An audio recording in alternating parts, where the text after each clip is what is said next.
శ్రీ గురు చరిత్ర అధ్యాయం 36 శ్రీ గణేశాయ నమః శ్రీ సరస్వత్యై నమః శ్రీ గురుభ్యో నమః. నామధారకుడు సిద్ధయోగికి నమస్కరించి, స్వామి, అజ్ఞానమనే గాఢ నిద్రలో మునిగి ఉన్న నాకు ఈ గురుచరిత్ర వినిపించి మేల్కొలిపారు. దయతో అటుపై వృత్తాంతం తెలిపి ఈ జ్ఞానాన్ని దృఢం చెయ్యండి అని ప్రార్థించాడు. సిద్ధయోగి సంతోషించి ఇలా చెప్పసాగారు. నాయనా, శ్రీగురుని లీలలు ఎన్నని చెప్పగలము, కొన్నిటిని మాత్రమే ఉదహరిస్తాను, శ్రద్ధగా విను. గంధర్వపురంలో సత్యవంతుడైన ఒక పేద బ్రాహ్మణుడు భిక్షాన్నంతో తృప్తిగా జీవిస్తూ ఉండేవాడు. కానీ ఎవరింటికి భోజనానికి వెళ్ళేవాడు కాదు. అతడెంతో నిష్ఠతో వైదిక కర్మలన్నీ ఆచరిస్తూ తనకున్న దాంట్లోనే అతిథులను సేవిస్తూ ఉండేవాడు. ఆ కాలంలో శ్రీగురుని మహిమ వలన అతడికి ఆకర్షింపబడి వచ్చిన భక్తులెందరో బ్రాహ్మణ సమారాధాలు చేస్తూ ఉండేవారు. ఈ పేద బ్రాహ్మణుడు మాత్రం వెళ్ళేవాడు కాదు. ఒక సంవత్సరం మహాలయాలలో ఒక శ్రీమంతుడు గ్రామస్తులందరినీ దంపతి సహితంగా భోజనానికి ఆహ్వానించాడు. ఈ పేద బ్రాహ్మణుడు మాత్రం వెళ్ళడానికి ఒప్పుకోలేదు. అతని భార్యకు అటువంటి సమారాధనలకు వెళ్ళి భోజనము, దక్షిణలు, కొత్త వస్త్రాలు, దానము తీసుకుని సుఖంగా జీవించాలని ఉండేది. ఆమె ఎంత చెప్పినా అతడు ఎప్పటి వలె ఈసారి కూడా ఒప్పుకోలేదు. అతనితో తననొక్కదాన్నైనా పంపమని, లేకపోతే అతన్ని కూడా రమ్మని పట్టుబట్టింది. అతడు, నేను రాను, నీకంత ఆశ ఉంటే నువ్వు వెళ్ళవచ్చు అన్నాడు.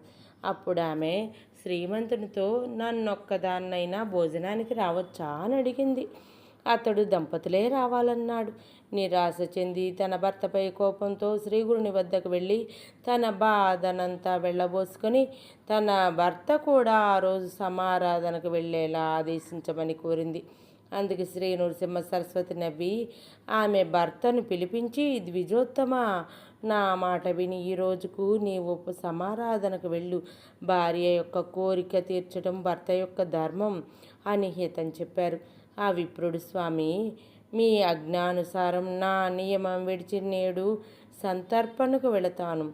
గురువు ఆజ్ఞను ఉల్లంఘించకూడదు కదా అని చెప్పి ఆమెతో సమారాధనకి వెళ్ళాడు. ఆనాడు అతడు జీవితంలో మొదటిసారిగా ఒక సత్రం వద్ద వందలాది బ్రాహ్మణుల పంక్తి భోజనానికి కూర్చున్నాడు. అందరూ భోజనాలకు కూర్చోగానే ఆ దంపతులిద్దరికీ అక్కడ తమ విస్తళ్లలోనూ మరికొందరి విస్తళ్లలోనూ ఉన్న అన్నాన్ని ఒక కుక్క, ఒక పంది త్రాగి అపవిత్రం చేసినట్లు దర్శనమైంది. ఆమె ఆశ్చర్యపోయి పరికించి చూడగా నిజంగానే ఒక కుక్క దండిలోంచి దూరి వచ్చి అన్నపు రాశిని ముట్టుకున్నది. వెంటనే ఒకరు దాన్ని తరిమివేసి వడ్డన కొనసాగిస్తున్నారు. అది ఆ బ్రాహ్మణి చూచి వెంటనే కోపంతో విస్తర ముందు నుండి లేచి అందరితో ఆ విషయం చెప్పింది. ఆమె భర్త తల బాదుకొని, బుద్ధి లేనిదానా, నీ వలన ఈరోజు నా కర్మ ఇలా కాలింది అని చెప్పి విస్తర ముందు నుండి లేచిపోయాడు. అప్పుడు ఆమెను తీసుకుని శ్రీగురుని వద్దకు వెళ్ళాడు. ఆయన ఆమె కేసి చూస్తూ, ఏమమ్మా, పరాణ సుఖం అనుభవించావా, నీ కోరిక నెరవేరిందా అని అడిగి నవ్వారు. ఆమె సిగ్గుతో తల వంచుకొని, స్వామి, నా బుద్ధిహీనత వలన మా వారిని కూడా ఈ కుక్క కూటికి బలవంతాన తీసుకుపోయాను. నా తప్పు ఎలాగైనా మీరే సవరించాలి అని వేడుకున్నది. ఆమె భర్త ఆమెను నిందించి తన వ్రతం భంగమైనందుకు ఎంతగానో వాపోయాడు. అప్పుడు శ్రీగురుడు అతన్ని ఓరడించి ఇలా చెప్పారు. పోనీలే, ఏమైతేనేమి, నేటితో నీ భార్య మనసు కుదుటపడింది కదా, ఆమె ఇంకెన్నడూ నిన్నిలా వేధించదు. ఇంత మాత్రానికి నీకెట్టి దోషము రాదు, నీకు నియమభంగము కాదు. ఎప్పుడైనా దేవపితృ కార్యాలలో భోక్త లభించక ఎవరైనా కర్మానుష్ఠానానికి ఆటంకం ఏర్పడినప్పుడు దాన్ని రక్షించడానికి భోక్తగా వెళ్ళినందువలన ఎట్టి దోషము ఉండదు అని చెప్పారు.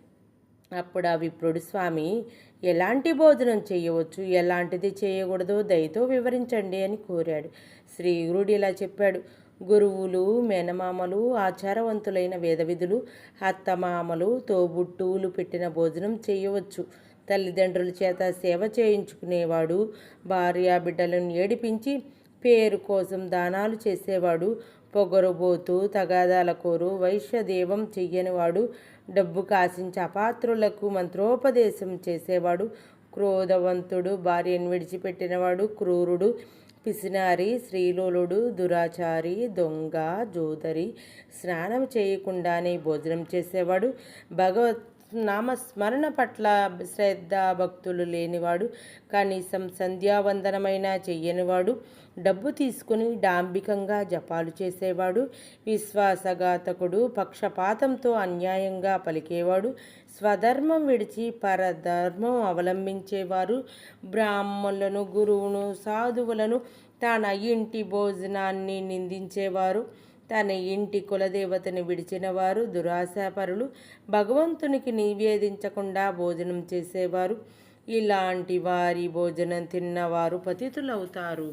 కూతురును, అల్లుణ్ణి బాధించే వారికి మరో జన్మలో బిడ్డలు కలగరు.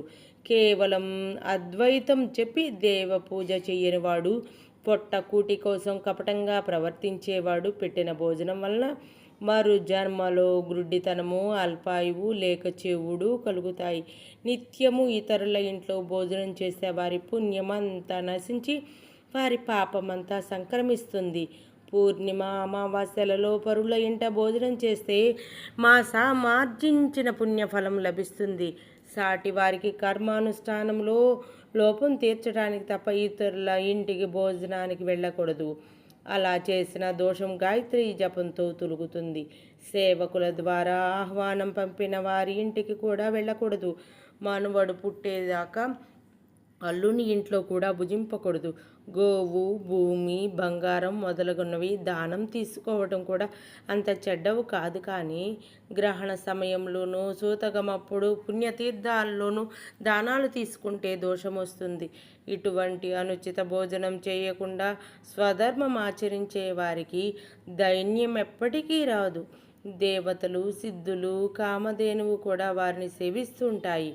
అప్పుడు విప్రుడు నమస్కరించి, స్వామి, స్వధర్మం అంటే ఎలాంటిదో కొంచెం వివరించండి అని ప్రార్థించాడు. స్వామి ఇలా చెప్పాడు, నాయనా, పూర్వం ఒకప్పుడు నైమిషారణ్యంలో పరాశర మహర్షిని మునులు ఇలా కోరారు.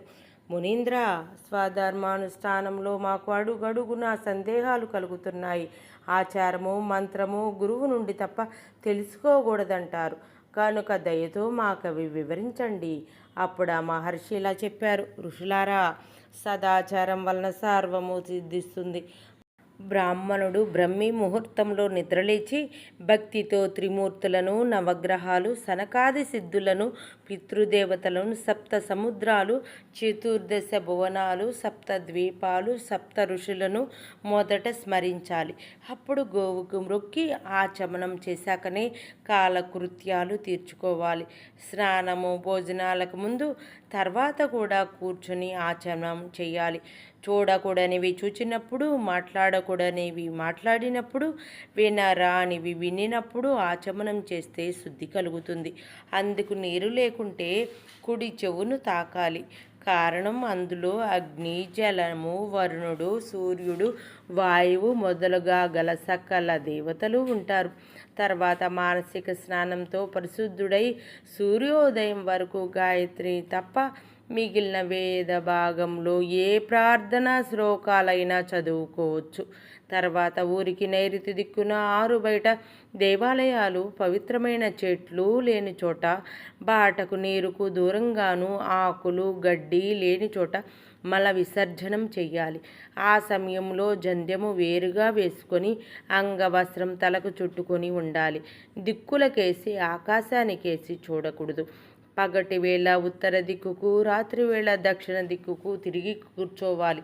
తర్వాత ఆచమించి కుల దేవతను స్మరించాలి. ఇలా శ్రీగురుడు ఆచారకాండ గురించి ఇంకెన్నో అంశాలు బోధించారు.